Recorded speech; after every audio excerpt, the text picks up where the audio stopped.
Muy buenos días a todos, un nuevo día más de actualización de mercado de mañana, así que quédense que va a quedar grabado todo este live. Muy buenos días, ¿cómo están?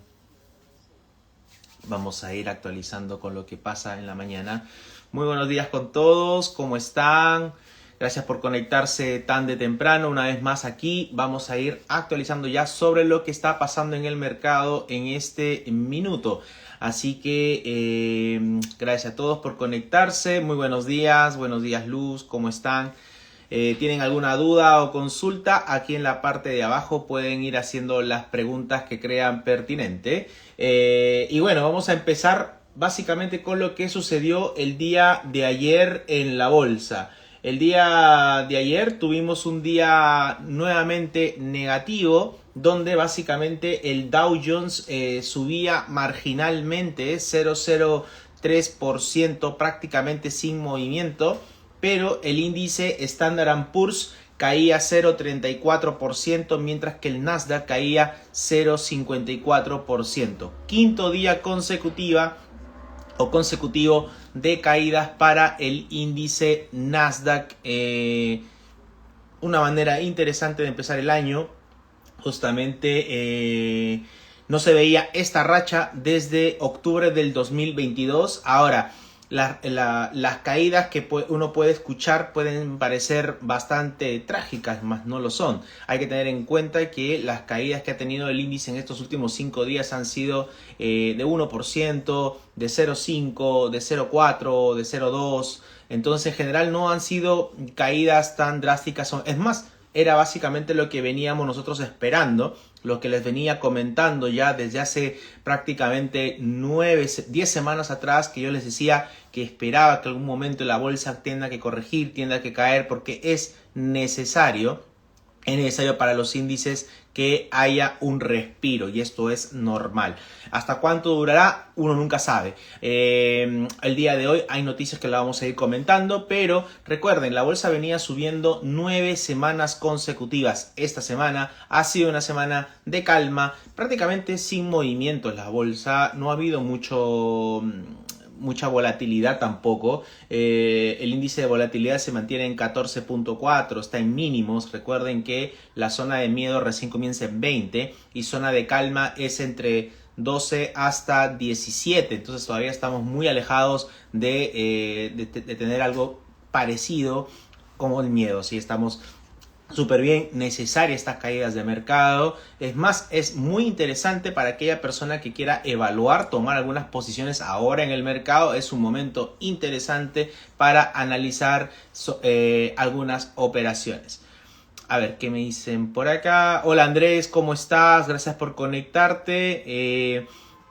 Va a quedar grabado por este live en YouTube, así que los invito después para que puedan repasar, si que no pueden quedarse durante toda esta transmisión.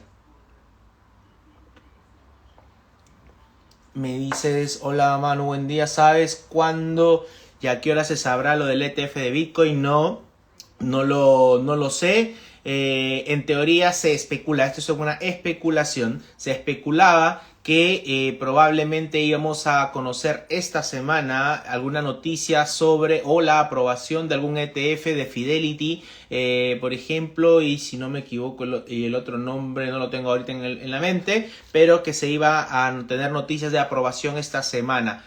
Nadie, ciencia cierta, puede saber si esto va a suceder o no. Y lo otro es que hay que tener en cuenta que siempre esto es un tema especulativo, ¿ya? Entonces depende de la SEC.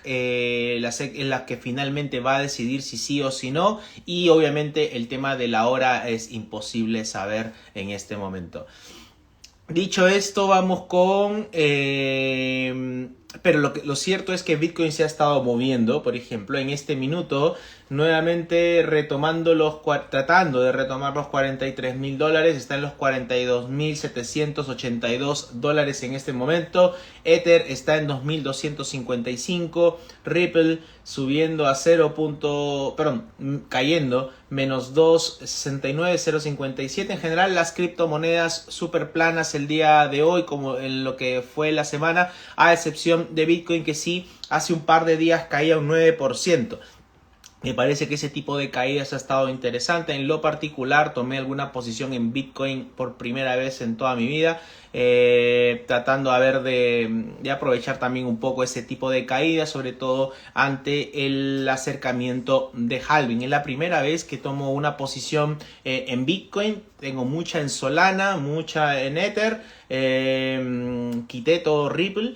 Pero nada, interesante, me parece ese tipo de caídas de casi un 10% que tuvo Bitcoin hace un par de días como para poder tentar tomar alguna posición. Obviamente, siempre que ustedes quieran tomar alguna posición en criptomonedas, yo sugiero que por favor se informen bien sobre los diferentes activos. Tengan en cuenta que las criptomonedas se caracterizan no por ser instrumentos financieros estables, son más dinámicos. Los movimientos pueden ser 5 o 10% al alza, 5 o 10% a la baja en un día cualquiera sin ninguna novedad. Así que atentos con eso, ¿sí? Siempre informarse antes de...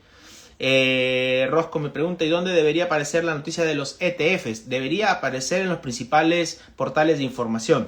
CNBC, MarketWatch, Investing, por ejemplo, también puede aparecer por ahí. Bloomberg, sobre todo. Igual, si aparece alguna noticia, tengan seguros que voy a subirles en un breaking news, en una historia, justamente la aprobación de un ETF, si es que el día de hoy se da. Así que no se olviden, en mi perfil, vayan en la parte superior derecha, hay una campanita, activen las notificaciones para que les llegue justamente la notificación también si es que hay algún anuncio importante que les voy a comentar. Pero como siempre, cada vez que hay algún anuncio importante, al primer minuto se las estoy colgando para que estén completamente informados. Por otro lado, me pregunta Winkawasi, ¿qué noticia fundamental había hoy? Hoy hay una noticia súper importante. Básicamente vamos a conocer el dato más relevante de Estados Unidos del mes. Esto en materia económica, quitando obviamente el tema de inflación y quitando la decisión de política monetaria que se viene ya pronto. Es más, la decisión de política monetaria en Estados Unidos se va a dar el día 31 de enero. Ojo, el día de hoy, a las 10:30 de la mañana, vamos a conocer el dato de empleo no agrícola de Estados Unidos. Un dato súper importante, el dato más relevante que se está esperando en todo el mes, que es el dato de empleo no agrícola. ¿Por qué este dato es el dato más importante? Básicamente porque el dato de empleo no agrícola es justamente eso, no agrícola. Se quita todo lo que es el sector agrícola, que de por sí es el sector más subvencionado por el gobierno norteamericano. Entonces, al quitarle de la ecuación, del estudio, del análisis, la parte subvencionada, queda básicamente el empleo limpio, el que realmente va generando el privado, ¿sí? Hola Claudio, ¿cómo estás? Gracias por conectarte de mañana. Entonces tienes el dato de la creación del empleo privado, o sea, lo que realmente el empresario norteamericano ha creado. ¿Y por qué es importante este dato? Porque del dato de empleo emana el consumo, y el consumo representa el 70% del PIB de Estados Unidos. Así que por eso este dato es súper importante. Se presentan 3 datos. Eso se da cada primer viernes de cada mes, siempre y cuando el viernes caiga 1, 2 o 3. Si cae de repente 4 o 5, ya se pasa para el siguiente viernes. Así que siempre tengan en cuenta esto. El dato de empleo no agrícola se presenta cada primer viernes de cada mes. ¿Ya? ¿Y cuáles son los datos relevantes? El empleo, no solamente el empleo, sino hay 3 datos importantes que tenemos que ver el día de hoy. 10:30 hora Chile. Y es la creación de empleo no agrícola, que se espera que de 199,000 puestos de trabajo, Estados Unidos haya creado 168,000, o sea, 31,000 puestos de trabajo menos que el mes pasado, lo cual, si bien es menos empleo, la Fed también lo vería como nada malo, porque obviamente lo que quieren es que haya menos presiones inflacionarias. la tasa de desempleo pasaría de 3.7% a 3.8%, o sea, aumentaría el desempleo en Estados Unidos, pero hay que tener una diferencia. Por ejemplo, en Chile estamos en 8.7% de desempleo y en Estados Unidos 3.7%. Se espera que pase de 3.7 a 3.8. Si bien uno puede decir, oye, se espera entonces que el empleo esté malo en Estados Unidos. No, no está malo. Está en general bien y se está moviendo en términos o en números normales, o sea, pasando de 3.7 a 3.8. Recuerden que en el año 2022, cuando el presidente de la Fed, Jerome Powell, fue a testimoniar al Congreso de Estados Unidos, le hacían preguntas muy fuertes cuando comenzaban a subir las tasas de referencia. En palabras simples, Elizabeth Warren, que es justamente una congresista de Estados Unidos, le decía si él iba a tener toda la capacidad de poder aguantar en su cabeza la posibilidad de que la tasa de desempleo llegue a 4.4%, lo cual equivaldría a 1.4 millones de personas desempleadas adicionales. Y Powell decía en ese momento, si este es el resultado de tener que pagar los platos rotos por haber comenzado a emitir tanta liquidez para ayudar a la economía en su minuto después de la pandemia, que así sea, so be it, decía él en su minuto. Y lo más interesante es que 2 años después, casi 2 años después, tenemos que la tasa de desempleo de Estados Unidos no llegó, la de desempleo no llegó a los números que se esperaban, o sea, no llegó al 4.4, se mantiene en 3.8 o 3.7. Es una de las mínimas, la tasa mínima desde el año 1987. O sea, interesante esto. El proceso de aumento de tasas de interés en Estados Unidos hizo que la inflación obviamente comenzase a ceder, pero no trajo tantos malos resultados en números económicos. El PIB de Estados Unidos sigue creciendo, el desempleo en términos generales se mantiene sólido, la tasa de inflación viene cediendo, la actividad económica todavía se mantiene robusta. Recuerden que Estados Unidos creció más de 5% el trimestre pasado, 4.2 también. Entonces, en general, los números económicos de Estados Unidos se mantienen sólidos. Entonces, son 3 datos. Hablamos de que se va a presentar el día de hoy a las 10:30. La creación de empleo no agrícola de 199.000 puestos de trabajo debería pasar a 168.000.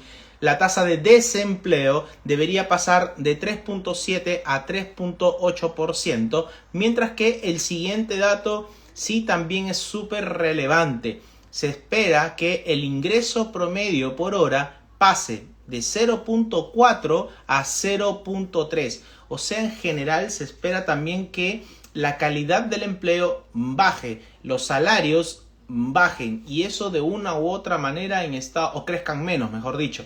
Eso significa que es algo bueno para Estados Unidos en materia de menores presiones inflacionarias. Si tenemos a un petróleo todavía en zonas bajas, tendríamos que, tanto por la parte externa o la parte interna, se podrían ver datos de inflación en un futuro para Estados Unidos óptimos. O sea, que continúe la tendencia bajista que ha venido teniendo la economía norteamericana. Así que es un buen dato lo que se esperaría el día de hoy. El mercado podría estar siendo optimista el día de hoy con estos datos de empleo si es que se dan acorde a los esperados, porque es básicamente lo que quisiera la Fed. En este minuto, los 3 principales índices vienen cayendo. El Dow Jones viene cayendo 0.24%, el Standard & Poor's 0.26%, mientras que el Nasdaq 0.40%. O sea, hoy día podríamos tener un 6º día consecutivo de caídas para el índice Nasdaq. Todo esto dependerá de cómo salga el dato el día de hoy del empleo no agrícola. Recuerden, esto va a ser a las 7:30 de la mañana hora de México, 8:30 de la mañana de Perú y 10:30 de la mañana de Uruguay y de Chile. Hora chilena, 10:30 de la mañana. ¿Sí? Por otro lado, me pregunta Claudio si serviría tener en Chile esos indicadores distintivos que USA. En general hay esos datos, no tan precisos de repente como lo que tiene Estados Unidos, porque uno va viendo datos de manera dispar, no todos juntos. Estados Unidos tiene una característica que lo presenta todo en bloque, que de una u otra manera se puede tener una mejor lectura de esos datos. Me gustaría que así también fuese también de repente en Chile para poder tener un mejor análisis con lo que podría pasar en el dólar, en la renta variable, en la renta fija, inclusive en Chile. Así que bueno, vamos a ir viendo, ojalá que eso pueda cambiar de una u otra manera en el futuro próximo. Muy buenos días a todos los que se van uniendo el día de hoy. ¿Qué se espera si salen los números esperados y lo contrario? ¿El dólar debería moverse? Me preguntan. Bueno, si los datos salen acorde a lo que se espera por el parte del mercado, deberíamos tener un alza en la bolsa. ¿Por qué? Porque estaríamos viendo una caída en el empleo, un aumento en el desempleo y una reducción en el ingreso promedio por hora, que son datos que de una u otra manera la Fed quisiera ver. Porque acuérdense que cuando el empleo se mantiene muy robusto o creciendo de una manera sorpresiva para el mercado, significa que hay más gente entrando al mercado laboral, más gente ganando dinero, más gente que a fin de mes va a tener más plata. Y si la gente tiene más plata a fin de mes, la gente va a seguir gastando. Y si siguen gastando, las presiones inflacionarias deberían seguir incrementándose. Y eso no está bueno en un proceso en el cual la Fed quiere bajar la tasa porque ya la inflación entre comillas está cediendo. Y eso podría hacer que se mantengan todavía las tasas altas. Y si se mantienen las tasas altas, básicamente los mercados podrían seguir cayendo. Y es más, el día de hoy los rendimientos de los bonos del Tesoro americano a 10 años acaban de romper nuevamente el 4%. Acuérdense que cuando el rendimiento del bono del Tesoro americano a 10 años aumenta, los mercados caen, y el día de hoy ha roto nuevamente la barrera del 4%. Así que tiene toda razón que el día de hoy la bolsa, al menos en la preapertura, y el día de ayer y antes de ayer hayan estado cayendo. O sea, en general no es nada anómalo lo que está sucediendo. Y esto es lo que me gusta. Cuando la bolsa cae porque tiene que caer y sube porque tiene que subir, todo perfecto, es normal. O sea, que se respeten las correlaciones. La bolsa cae, el dólar sube. El dólar sube, los commodities caen. Los mercados, renta variable caen, las criptomonedas caen. O sea, en teoría todas esas correlaciones se mantengan, es algo normal, algo saludable para el mercado. Lo que no es normal es que de repente el dólar esté subiendo, la bolsa esté subiendo y los bonos estén subiendo. O sea, ahí hay algo raro, algo que no estamos viendo. Así que en general, hasta este momento, todos los movimientos que se vienen dando en los diferentes instrumentos de renta variable vienen moviéndose de manera normal, ¿sí?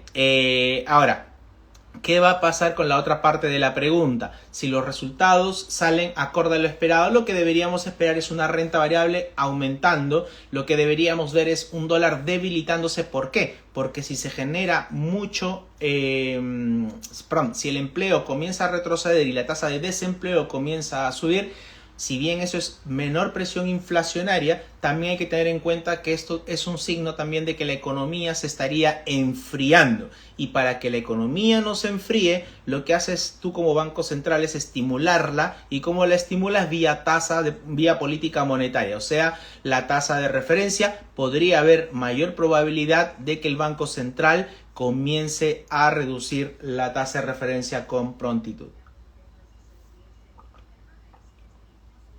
Y ahora voy a entrar al tema del dólar, porque si se esperaría que la Fed baje la tasa con prontitud, tenemos en este momento un 95% de probabilidad de que mantengan las tasas en la próxima reunión de política monetaria, que va a ser el 31 de enero. Hay un 4.7% de que la reduzcan. Es prácticamente imposible que la tasa baje, ¿sí?, en esta reunión. Lo que sí es que para el 20 de marzo, o sea, para la siguiente reunión, porque no hay en febrero, ojo, no hay decisión de tasas en febrero, hay en marzo. La primera es el 31 de enero y la siguiente es el día 20 de marzo.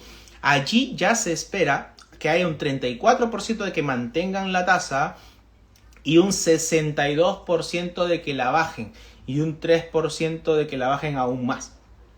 Entonces, El mercado asume que podría haber algún movimiento en marzo, pero si alguien quiere irse, como quien dice acá, a la fija, el mercado a la fija está manteniendo en este momento ya una primera reducción de tasas para junio, ¿sí? ¿Por qué?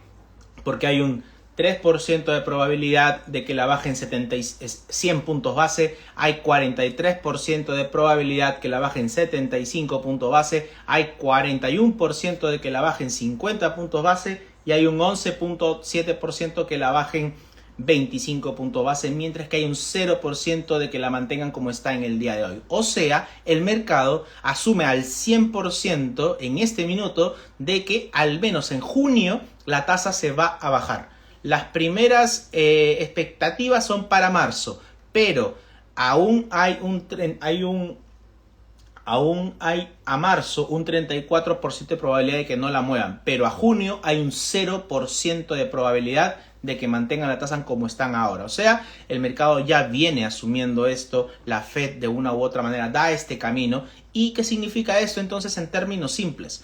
Que si el Banco Central esperaría bajar la tasa de referencia, eso significa una probabilidad alta para que el dólar siga debilitándose, el dólar se siga cayendo a nivel global, independientemente de que tengamos, como en la bolsa, días en que el dólar sube, el dólar pueda bajar, el dólar pueda subir 1, 2, 3, 4 días, pero en realidad la tendencia es que por la probabilidad de que las tasas de interés comiencen a reducirse, es que el dólar se mantenga plano o bajando, al menos en el corto plazo, donde para Chile se mantiene lo que yo les venía comentando. Esto es un punto completamente de vista personal y hasta el momento se viene dando, es que el dólar no pase la parte baja de los 850, 860 hasta la parte alta 890, 900 pesos inclusive. O sea, esa franja de casi 50 pesos es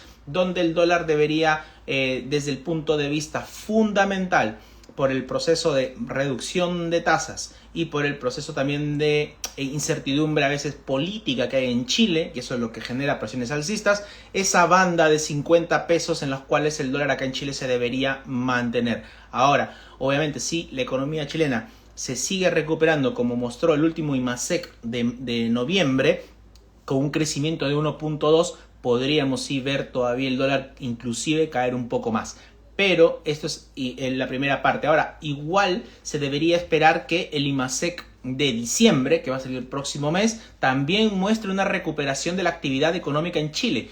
¿Por qué? Porque ahí es donde se dan los resultados de las festividades de fin de año y las de los días cyber que hubieron a finales de noviembre, que entran en la contabilidad del IMASEC de diciembre. Así que se esperaría que sea bueno y eso podría fortalecer el peso contra el dólar y eso hacer que se mantenga más en zonas bajas que en zonas altas. Y además es bueno que el dólar se mantenga en zonas bajas porque también el Banco Central, recuerden, paralizó el proceso de recompra de divisas externas para poder llenar las reservas internacionales. ¿Esto de qué sirve? Básicamente del colchón que utiliza el Banco Central.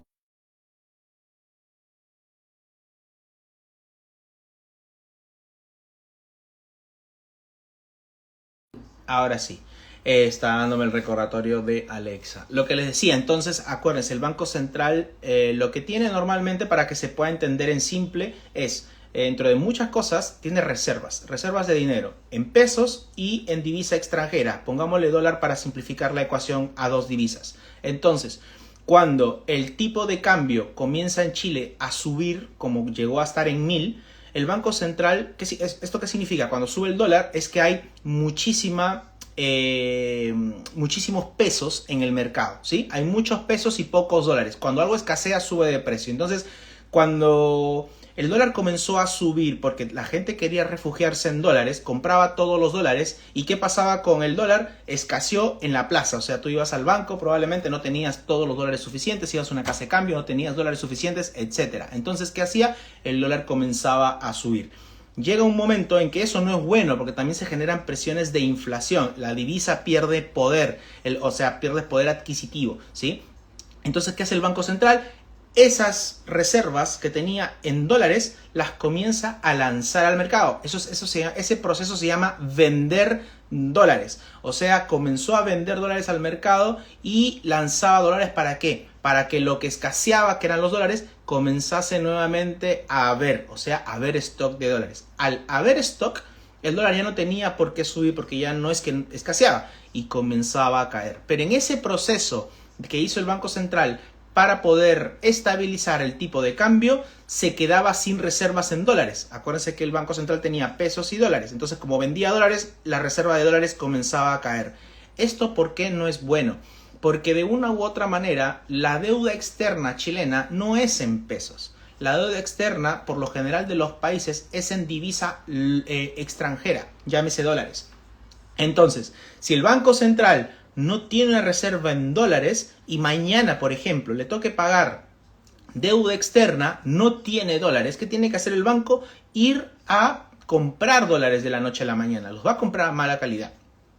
Por otro lado, y esto de acá, se llama riesgo crediticio. O sea, habría la posibilidad de que el país, en este caso Chile, se quedase sin dólares y por ende no poder cumplir las acreencias. Esto es muy difícil que suceda, pero el solo hecho de poder pensar, así sea un 0.1% de probabilidad o de posibilidad, hace que justamente el riesgo crediticio venga, y si viene un riesgo crediticio se transforma en el riesgo país, y eso genera obviamente una desestabilización. Por eso el Banco Central lo que hizo inicialmente, cuando terminó ya de esterilizar el dólar, cuando ya comenzó a estar en términos normales, fue comprar dólares nuevamente para llenar otra vez esa reserva en dólares, pero la paralizó porque nuevamente el dólar comenzó a subir por las votaciones de la convención o de la nueva constitución, Entonces paralizó la venta de dólares o la compra de dólares, y ahora nuevamente tiene que comenzar a comprar dólares. ¿Qué significa esto? Que va a quitar dólares del mercado, va a volver a escasear y el tipo de cambio debería comenzar a subir. Por eso es que se está moviendo en esa franja, 8.50 hasta los 900, inclusive hasta el momento el tipo de cambio. Buen día, Sasha, todos los que se van conectando, ¿cómo están? Hola, buenos días, me dicen, ¿cómo ves el mercado de los semiconductores? ¿Seguirá a la baja? Mientras hayan presiones de China, de Estados Unidos a China, en el lado de los semiconductores deberíamos todavía tener presiones a la baja, bastante volatilidad en este sector. Lo cierto es que al menos Nvidia está comenzando a sacar algunos chips que se ajusten a las restricciones, pero eso no es inmediato, va a tardar, pero sí va a haber todavía bastante volatilidad, de repente más bajista que alcista en este minuto, pero recuerden que los precios objetivos del sector de semiconductores es altísimo, o sea, todavía el mercado tiene muy buenas expectativas con el sector de semiconductores.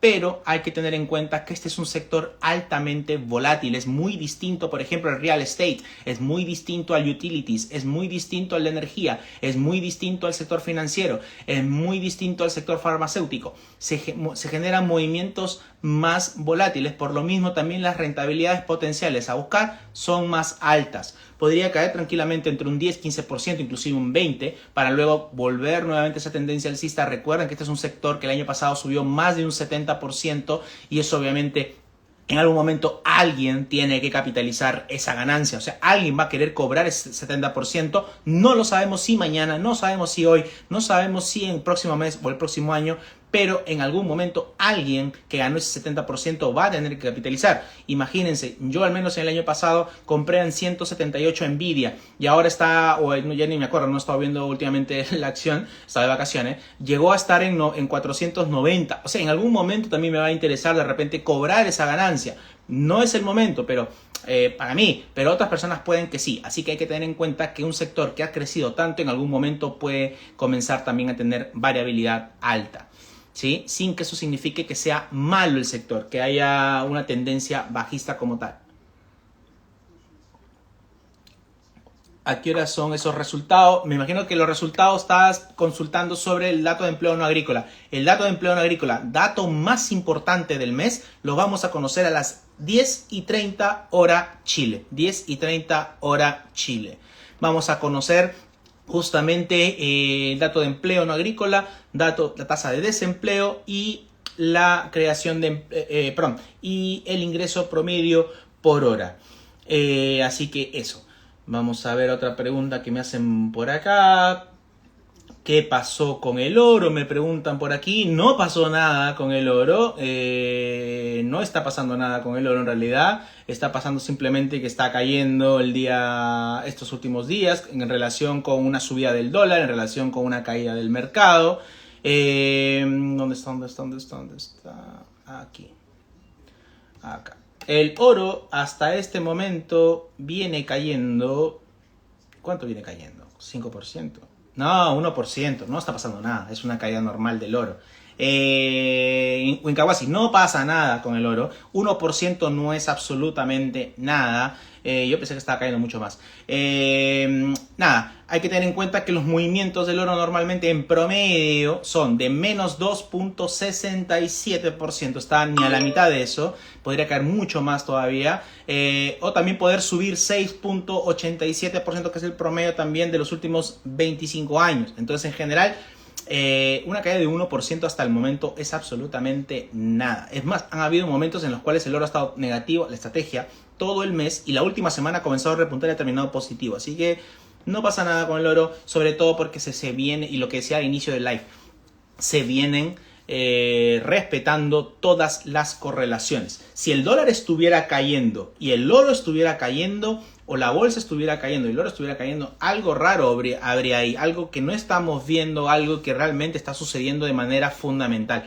Pero el dólar se ha venido fortaleciendo en estos últimos 5 días y el oro ha venido cayendo, o sea, se está respetando todas las correlaciones. Es más, la estrategia del oro se mantiene intacta en este momento. En este minuto está en los 2039. Desde el plano de vista técnico, hay que recordar, justo acá aprovechando otra pregunta de Rosco, el oro puede llegar tranquilamente hacia la zona de los 2013, que es donde está la media móvil de 50 periodos, y dentro de ahí podría haber una tendencia alcista. Podría haber un rebote técnico también en el oro, ¿sí? Así que en general se mantiene esa tendencia a largo plazo alcista. Hay que tener en cuenta que, por ejemplo, el 6 de octubre el oro estaba en 1817 y ahora está 2037. O sea, hay una tendencia obviamente alcista innegable. Y además hay un mes ahora que es la estacionalidad, ¿sí? Así que estamos bien con eso. Buenos días, Edwin. Gracias por conectarte. A todos los que se van conectando. Si alguien tiene alguna duda o consulta, por acá me la pueden ir haciendo. Es el momento. Va a quedar grabado esto en YouTube, por si acaso, para que después puedan volver nuevamente a repasarlo. Como siempre explicando, dice Sergio, cosas difíciles de forma muy simple. Gracias, Manu, con todo gusto. Sergio, esa es la idea, que ustedes puedan entender justamente por qué se mueve el dólar, por qué, cuál es la labor del Banco Central al momento de esterilizar el tipo de cambio, por qué se mueve de esa manera, por qué el Banco Central anuncia que va a vender dólares, por qué dice que va a comprar, por qué dice que va a pausar, por qué va a bajar la tasa. Todo eso hay que entenderlo, porque no es tan fácil como si va a subir o va a bajar el dólar. La idea mía es trasladarle a ustedes esa información para que en el futuro siempre también vayan entendiendo y cuando quieran hacer una inversión lo hagan de manera adecuada. Sasha dice, a Nvidia llegó hasta 510. A ver, vamos a ver. Estos días no he estado viendo nada, absolutamente nada de acciones específicas.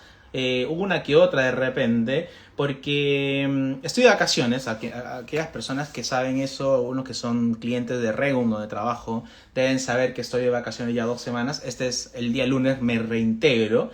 Pero eso te da la tranquilidad un poco de saber qué posiciones tienes. Yo tengo Nvidia comprada en 178 y ahora está en 480. O sea, tampoco es como que ha habido mucho movimiento que digamos. Si hubiera habido volatilidad, Nvidia tranquilamente debería estar cotizando en 420, 430. Pero eso es lo interesante de las inversiones, que no te tienen que estresar. Yo me puedo dar el lujo de ni siquiera verlas en vacaciones. Literalmente he utilizado este periodo de vacaciones para liberar la cabeza, no hacer nada absolutamente de mercado. Sí, obviamente informarme de ciertas cosas, crear contenido, he creado muchas cosas que se van a ir enterando en las próximas semanas, que va a estar súper potente. Pero el tema de tener controladas tus inversiones, controlado las emociones al momento de invertir, te da una tranquilidad tremenda, sabiendo que tu estrategia es de corto, mediano o largo plazo, dependiendo del perfil de inversionista. Así que, es más, aproveché para comprar algunos bancos en estos días como JP Morgan y Goldman Sachs, que me parecen interesantes en lo particular. Así que nada, eso. Boris me pregunta, buenos días, ¿cómo ves el WTI? Vamos a hablar sobre el WTI.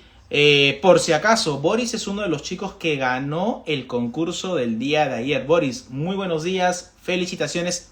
Terminando el live, no, son las 8:30, no creo que esté abierto. Pero como que a las 10, 11 más o menos voy a ir ya a llevar el libro para que te lo lleven. Él es de la región de Los Ríos, así que ya tengo todos sus datos, su dirección, se la voy a mandar. El día de hoy sale ese libro, Batiendo a Wall Street.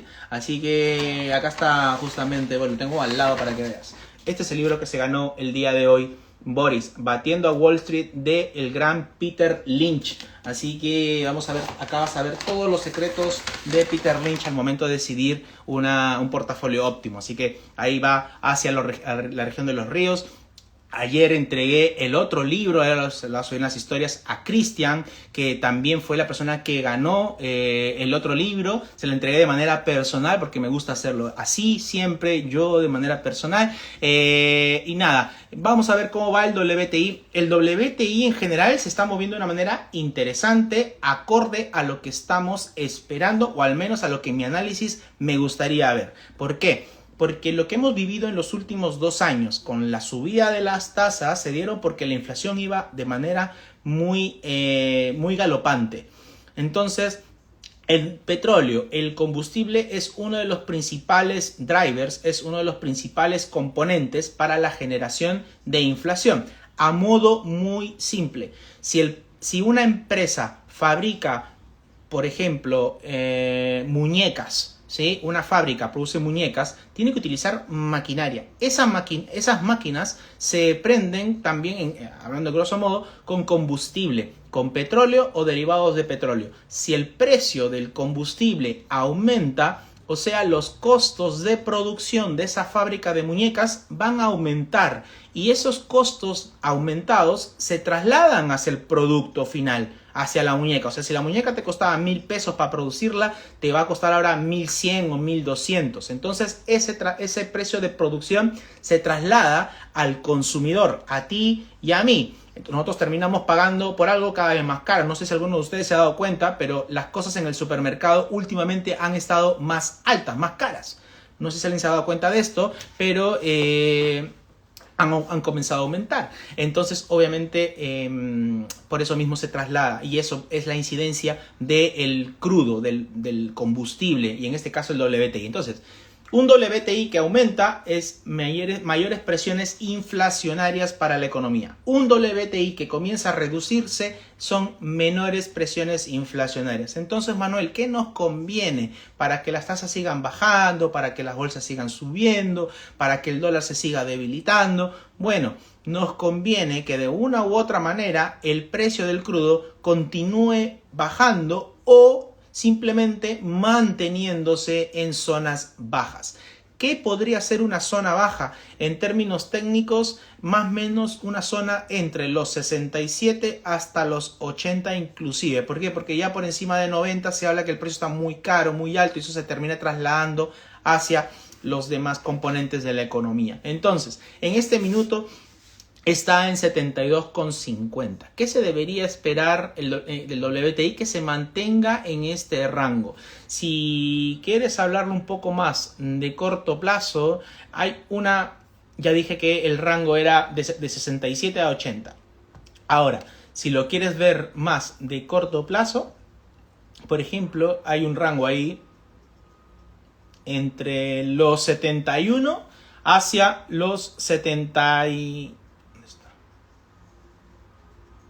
hacia los 74, ¿sí? O 73, 70.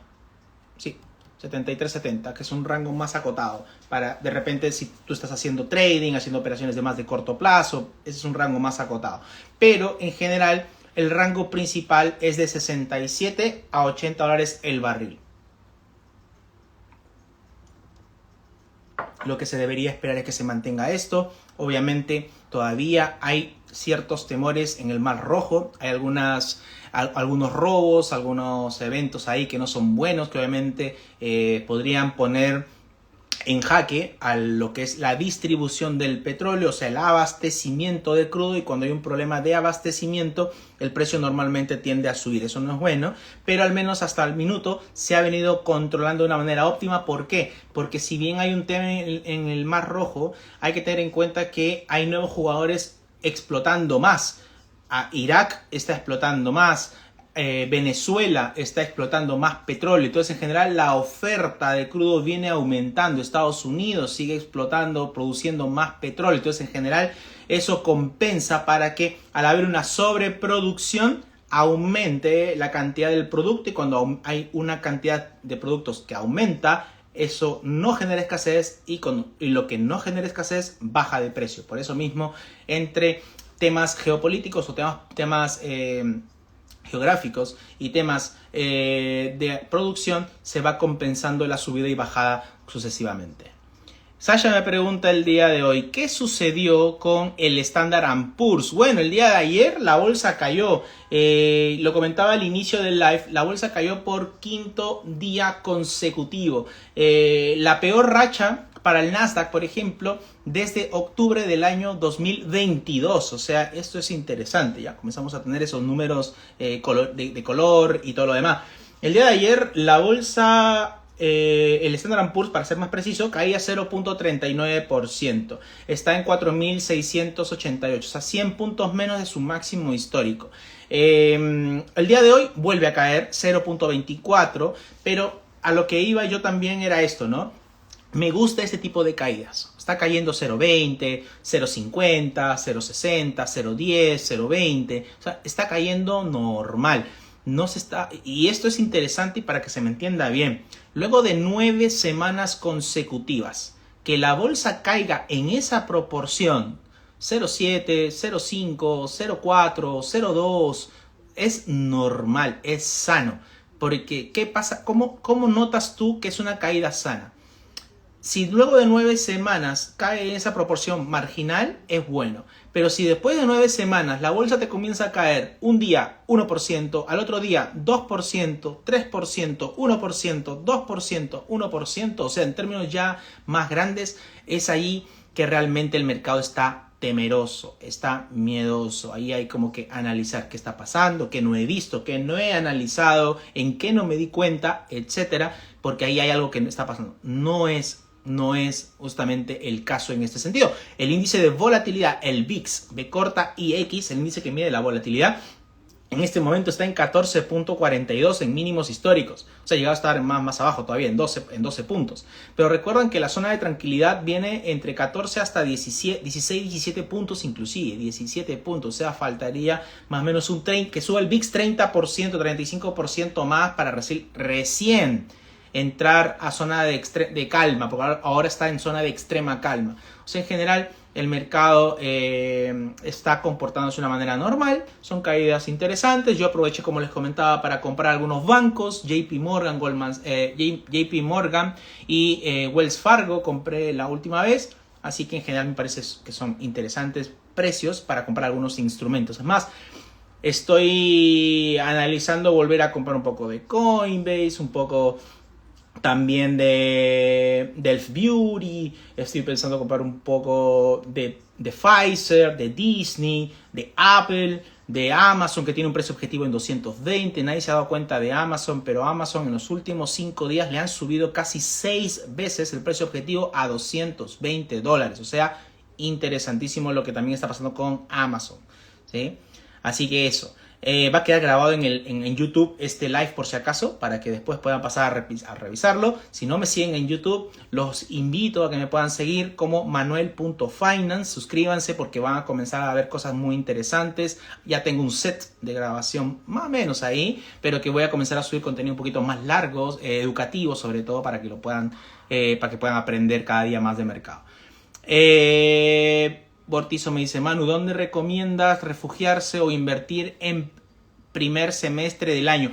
Siempre va a depender, y depende de tu perfil de inversionista, va a depender del capital que tú tengas, va a depender del horizonte de la inversión primeramente, y de tu conocimiento para ver en qué refugiarte o en qué entrar. Ahora, por el término refugiarte probablemente no seas tan agresivo, ¿sí? Entonces va a depender mucho allí qué es lo que precisas en esa no agresividad, liquidez o mantener tu dinero estable durante el tiempo, ¿sí? Si eres muy extremo conservador, de repente el depósito a plazo todavía sea alguna opción, obviamente porque no estás buscando generar capital, simplemente estás decidiendo preservar. Recuerden que la fiesta de los fondos mutuos con altas tasas de retorno y ultra seguro ya pasó, ya eso no se va a dar. Ya viene la decisión de tasa de interés también del Banco Central de Chile nuevamente, que probablemente vuelvan a bajar la tasa, o sea, los depósitos a plazos ya quedaron no en el olvido, pero sí cada vez son menos atractivos. Probablemente a fin de año volvamos a tener esa tasa de 4 o 5% anual, o sea, ya acabó eso de los 2 dígitos.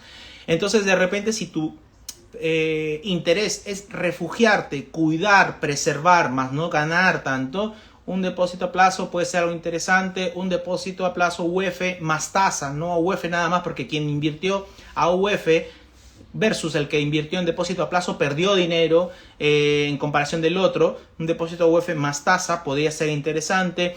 Un fondo mutuo de los más baratos, el día de ayer, por ejemplo, si alguien no lo ha visto, pero el Franco Martini, lo pueden seguir, es un tremendo profesional, sequísimo. El Franco hizo un post sobre depósitos a plazos. O sea, hay depósitos a plazos que obviamente son los peores, que tienen las peores comisiones.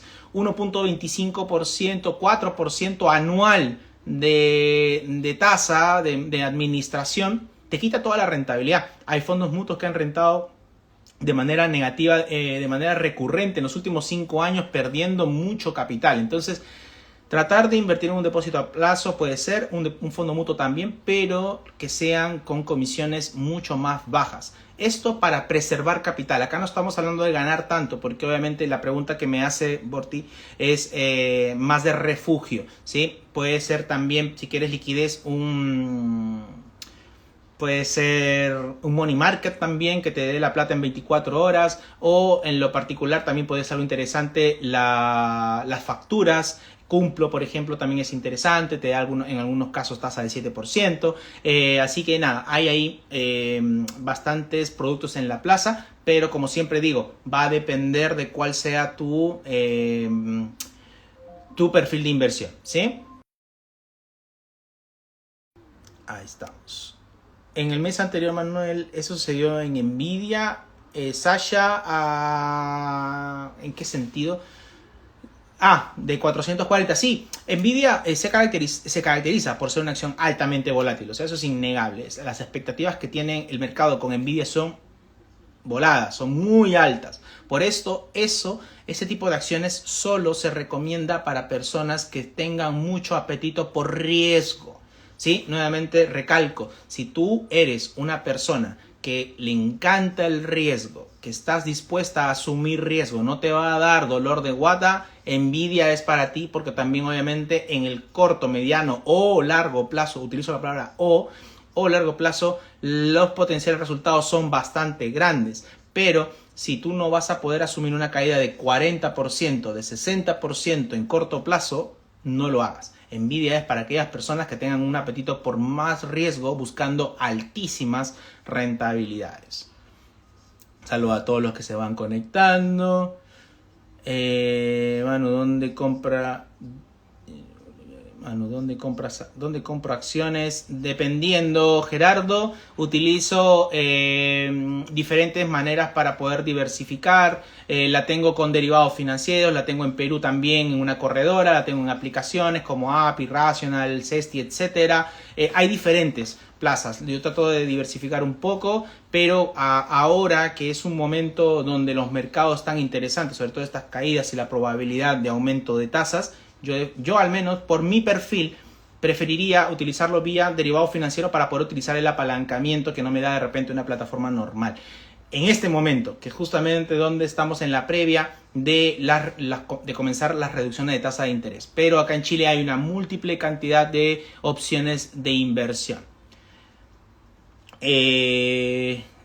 Boris dice muchas gracias, con mucho gusto. Hoy día llevamos el libro, Boris. Esperemos que llegue a más tardar la próxima semana hasta la región de Los Ríos. WTI, ¿qué significa ese indicador? WTI, Sergio, es el petróleo, ¿sí? Es el mnemotécnico, es el nombre, es el código que se le conoce al petróleo, ¿sí? Así que para que lo tengas presente, cuando se habla del WTI, se habla justamente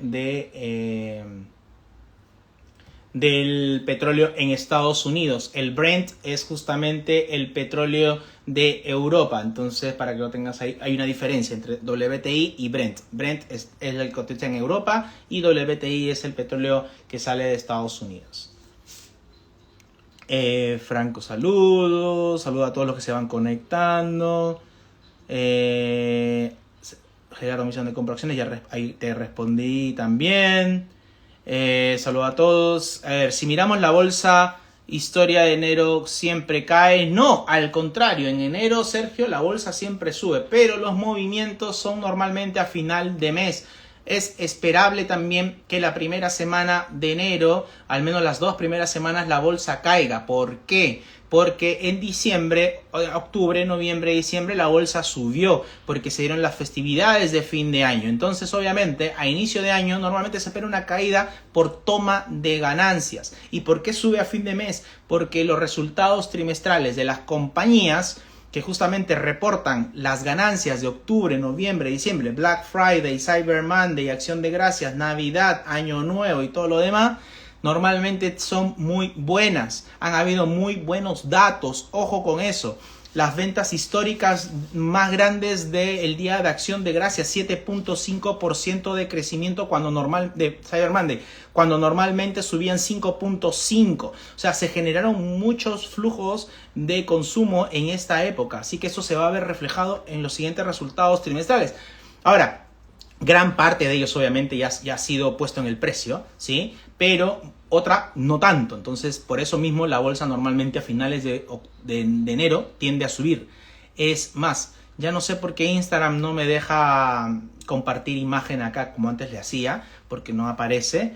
Por eso mismo, pronto voy a comenzar a hacer lives en mi canal de YouTube. Por eso los motivo a todos a que se puedan conectar a YouTube o puedan seguirme en YouTube, porque voy a comenzar a hacer live por ahí mostrando pantalla, gráficas, como hacía siempre acá en Instagram. De esa manera va a quedar más visual lo que les estoy comentando. Pero enero es el tercer mejor mes del año en cuanto a rendimientos históricos de la bolsa. Ojo con eso. El mejor mes del año es julio, ¿sí? El segundo es diciembre y el tercero es enero. Así que enero normalmente es un buen mes, Sergio, para la bolsa, justamente porque a fin de mes se presentan los resultados trimestrales de las grandes tecnológicas que van a reportar normalmente, deberían reportar muy buenos números trimestrales.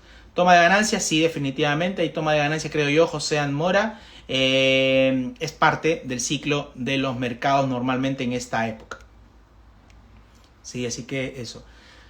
Borti me dice, gracias, man, un insertazo desde España. Saludos, gracias por seguirme de tan lejos. Wow, estamos llegando a países cada vez más lejanos, pero a la vez cercanos por las redes. Muy bien, muchas gracias por seguirnos y nada, ojalá que me sigan más personas de Europa. Pronto habrá live en inglés. J. Salazar, de tal una alternativa sea usar Focus Fintual. Depende las comisiones, depende mucho. Ya siempre guíense en las comisiones, no simplemente porque sea una empresa conocida. Estas dos empresas son grandes, son buenas, están reguladas, eso es perfecto, el check ahí está ok, son confiables, check, pero fíjate en las comisiones y fíjate también en las rentabilidades o en qué está estructurado sus portafolios de inversión. Hay que hacer esa pega y si te parece interesante, bien, Fintual, tengo una muy buena opinión de ellos, sí, y de Soy Focus también, así que nada, me parecen que son empresas también completamente buenas, pero obviamente primero infórmate sobre los costos, los cobros y todo lo demás antes de poner tu dinero ahí. Max, ¿qué tal? Grande, grande, grande Max. Bueno, verte por acá también. Max es un seco ahí en lo que es inversión inmobiliaria, tremendo. Yo los invito a seguirlo, a Max Vega Adana, así que lo pueden seguir también ahí. Max es un genio seco. Bien, por acá, que me dice vivo en España. Pero tengo mis operaciones en Chile, dice Borti, te recomendé para que también te sigan desde Italia. Eres muy claro en tus opiniones, felicitaciones. Muchas gracias Borti, por las recomendaciones. Nada, feliz de que podamos siempre expandir. Esa es la idea de este Instagram, ¿no? Sin ningún sesgo, porque inviertan acá o inviertan allá, ninguno. Mis opiniones son completamente libres. ¿Por qué? Porque mi idea es justamente que ustedes puedan aprender antes de invertir. Si quieren invertir en un derivado financiero, en una corredora, en opciones, en lo que sea, en petróleo, commodity, criptomonedas, en Binance, en Buda, en Orion, en donde sea, lo hagan, no importa, pero siempre informados, es la clave. Invertir informados lo que hace es quitarles el estrés. O sea que de una u otra manera también puede pasar como yo en vacaciones, que ni me enteré de lo que estaba pasando en el mercado de renta variable porque estaba tranquilo con mis inversiones antes de irme de vacaciones y simplemente las dejé corriendo. Así que esa es la idea de este Instagram siempre. ¿Qué tal XTB? No la conozco, pero es un broker grande, Boris, ¿ya? Pero no los conozco, no invierto ahí, ¿sí? Conozco sí a un broker que se llama Open Trading, que trabaja justamente en alianza comercial con la empresa donde trabajo, que es Regum, que es muy buena, que tiene de una u otra manera también acceso al mercado, es muy parecido a XTB, pero nada, no tengo ningún comentario, pero igual sí es grande, o sea, no es cualquier broker que está por ahí estafando gente, como he visto varios acá en Chile, ¿sí? No es un Qatar Lion, no es un Ontega, y otro más que se me acuerda en este momento, no, que son estafas, o sea, no, XTB, bien, check. Ahora mira los costos, sí. Así que eso. Bien, vamos entonces a hacer un englobe de lo que hemos hablado en este momento. Va a estar subido en YouTube, por si acaso. Este live, ya hoy día sale el último libro también de lo que ayer sorteamos, que ahí ya tenemos a los dos ganadores. En este momento el Dow Jones viene cayendo 0.20, el Standard & Poor's 0.26 abajo, el Nasdaq 0.37. En la previa, lo que va a ser en 2 horas y media más, ya tenemos una hora de live, en 2 horas y media más, el dato de empleo no agrícola. Atentos, 10:30 de la mañana hora Chile, se va a mover el dólar, las acciones, los commodities, las divisas, se van a mover de manera importante. ¿Por qué? Porque hay dato de empleo no agrícola en Estados Unidos, el más importante del mes. Entonces obviamente genera presiones a los diferentes instrumentos. ¿Por qué? Porque si sale muy alta la tasa de desempleo, eso podría generar que el Banco Central comience a bajar la tasa, el dólar podría comenzar a reducirse. Si sale la tasa de desempleo muy baja, la creación de empleo muy alta y los ingresos promedio por hora muy altos, eso significa que hay más presiones inflacionarias. La Fed debería tener la tasa alta y eso generaría una apreciación en el dólar. Así que ahí hay los dos escenarios posibles. Hay que ver también en cuánto difieren los números, pero en general eso es lo que debería pasar. 10:30 de la mañana, dato de empleo no agrícola en Estados Unidos. Gracias a todos los que se van conectando. Entonces, podríamos tener la 6ª sesión consecutiva de índices de la bolsa en negativo. Ojo con eso, pero es algo normal. Los mercados no han retrocedido en gran manera desde inicio de año. Se lo voy a comentar a grosso modo más o menos cuánto ha retrocedido el índice Standard & Poor's en lo que va del año, para que tengan una idea del movimiento, que es prácticamente residual. Estamos hablando desde enero, y acá está enero. La bolsa se ha caído solamente un 2.07%, nada. O sea, estamos ya a 5, los mercados se han comenzado a mover normal. El oro 1% abajo, nada tampoco, son movimientos que además tranquilamente los puede dar solamente en un solo día. El oro, 1% abajo, no es nada tampoco. Las criptomonedas sí están más dinámicas. Hace 2 días cayeron 9%, ahora vuelven a mantenerse ahí en los 43.000 el Bitcoin, etcétera. Hoy día podrían haber novedades con relación al famoso ETF de Bitcoin. No es algo asegurado, pero se especula bastante que hoy día podríamos tener alguna aprobación. Igual a estar atentos porque esto es solamente una especulación. Entonces, en el tema de las tasas, lo que comentaba, vuelve nuevamente a estar el bono del Tesoro americano a 10 años por encima del 4%. Esto no es bueno, debería siempre estar más abajo que arriba para que lo tengamos presente, ¿ya? Hola Manu, buen día, estoy decidido, estoy decidido a permanecer en Vapores, bien, por su deuda, cero sus ganancias acumuladas y subidas en nuevas tarifas navideñas creo que se mantendrán. ¿Qué opinas tú? Estarán bien mis argumentos. Tus argumentos están bien, ahora hay que ver cuánto realmente es el impacto del aumento de las tarifas navieras, por cuánto tiempo duran, porque, a ver, el tema del Mar Rojo obviamente ayuda a que eleven las tarifas por precaución, pero si la elevan solamente por 9 días, por 15 días, no va a afectar en el trimestre.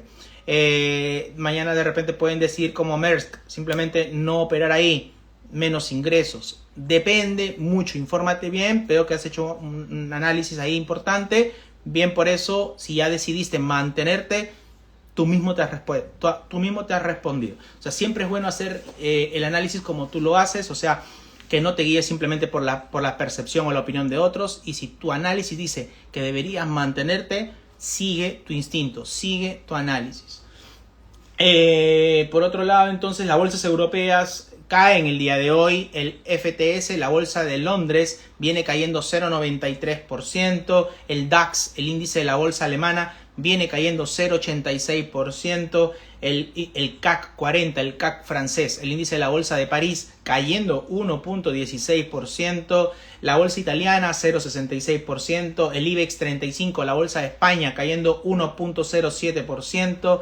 En general, los mercados europeos el día de hoy retrocediendo. Los futuros de la bolsa norteamericana hasta el momento retrocediendo. ¿Por qué digo hasta el momento? Porque a las 10:30 vamos a tener el dato de empleo no agrícola en Estados Unidos. El dato más importante del mes. ¿Por qué? Porque del empleo emana el consumo y la economía norteamericana es 70% consumo. Por eso este dato es súper relevante, súper importante a tener en cuenta. Vamos a ver cómo se mueve el dólar, los commodities, las acciones, entre otras, ¿sí? Así que atentos con eso.